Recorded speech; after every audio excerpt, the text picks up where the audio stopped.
For the record, like, the Japanese buildings are legitimately able to withstand up to, like, I mean, insane. Look here, this is a 9.1 magnitude earthquake in 2011. Okay, this is a building in 2011 that is swaying on a 9.1 magnitude earthquake.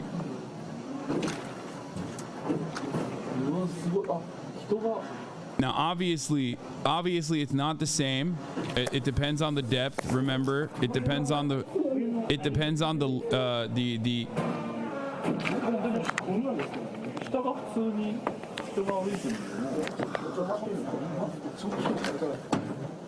No, the swaying is a good thing. It's built to sway. For those of you who are wondering, this is how Japan builds disaster-proof skyscrapers here. The ground began to shake. 32 million people here in Tokyo braced themselves for the worst. 8.9 magnitude. Now, we know that's a big number. It was the 5th largest earthquake in history. But the real damage comes from the ferocious tsunami that was unleashed. In some areas, the waves reached 40 meters in height, sweeping up everything in its path, including cars and ships, unable to withstand. Yeah, the Japanese one is like 700 kilometers away and in the water. You know, this one was on land. I know there are differences. There are obviously very severe differences between what happened in Turkey versus what happens in Japan regularly.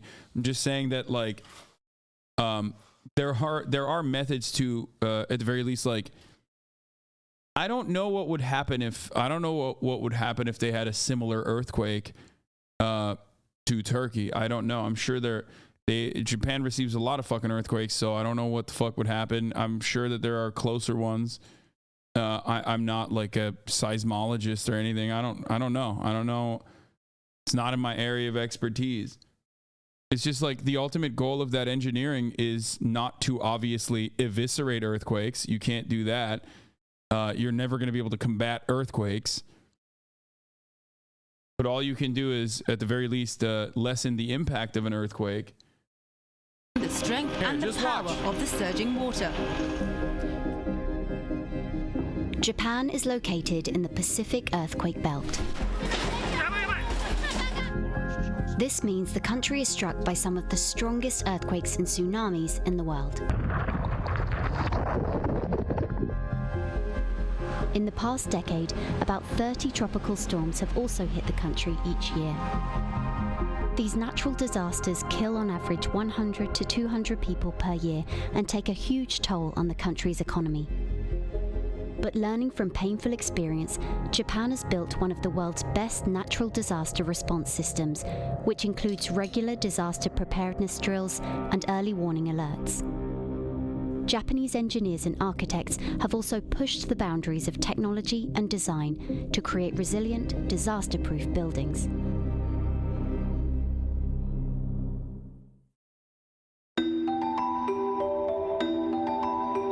This is Tokyo Skytree. At 634 meters, it's the world's tallest tower. Designed for broadcasting and observation, the base of Skytree occupies a relatively small plot of land. Assalamu alaikum, for such a tall structure. デザイナーとしては非常に緊張感のある細長い構造物になって、地震もそうなんですけれども、風が一番厳しい自然条件になります。でこの計画地が海から8キロぐらいしか離れていません。非常に海沿いに近いので、低いところでも強い風が吹くという特殊な条件があったので。Atsuo Konishi and his colleagues designed a steel truss tower, so instead of fighting against the wind, it can simply pass through the gaps between the trusses. これは逆に普通のビルで採用しているいろんなデバイスだとか制振の方法が細くて高いこのビルに使えなかったので、このタワーの揺れを抑えるためにはどうしたらいいだろうとずっといろいろ知恵を絞っていった中で生み出されたので、そういう意味で他にないユニークなものになったのではないかなというふうに思っています。To stabilize the tower, the team used a traditional Japanese design called shimbashira that dates back over 1,000 years. This This is the flexible central pillar of a Japanese pagoda, which stabilizes the tiered wooden structure during an earthquake or typhoon, in a similar way to a tree trunk supporting its branches. A shimbashira has been found at the center of the world's oldest wooden structure, made from a tree felled in 594 AD. For Skytree, the team designed a 375-meter-tall concrete core column, connected to the tower's steel outer frame by a series of flexible oil dampers, devices that control unwanted vibrations. The swaying of the core column and outer frame in opposite directions reduced vibration of the entire tower by up to 50% during an earthquake and 30% during strong winds. ここは心柱の中間地点なんですけれども、ちょうど心柱が動くようになっているかなり上の方の部分になります。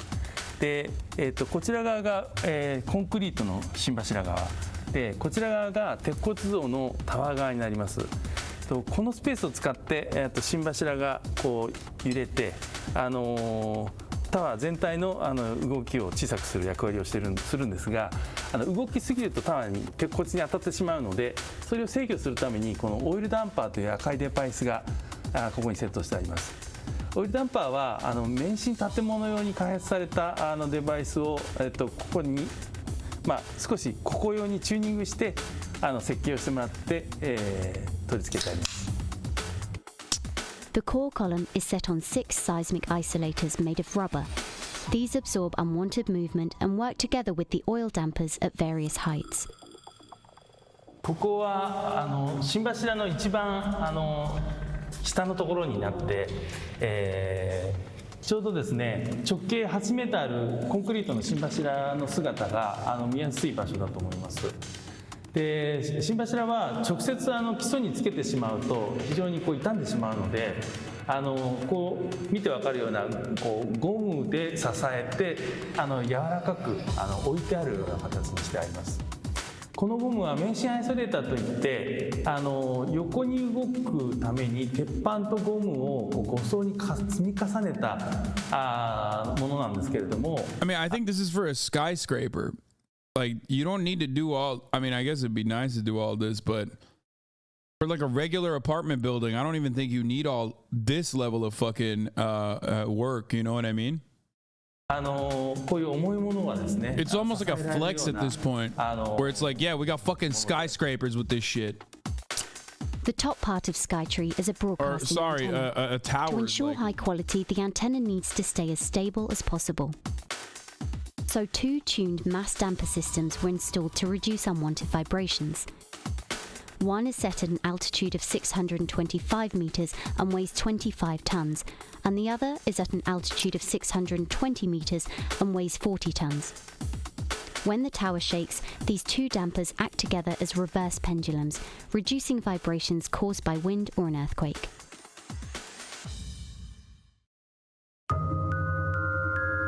When Skytree was designed in the late 2000s, architects and engineers flew weather balloons to collect data on wind speeds and build models which they tested in a wind tunnel. But for some building designs, this expensive and In 2000.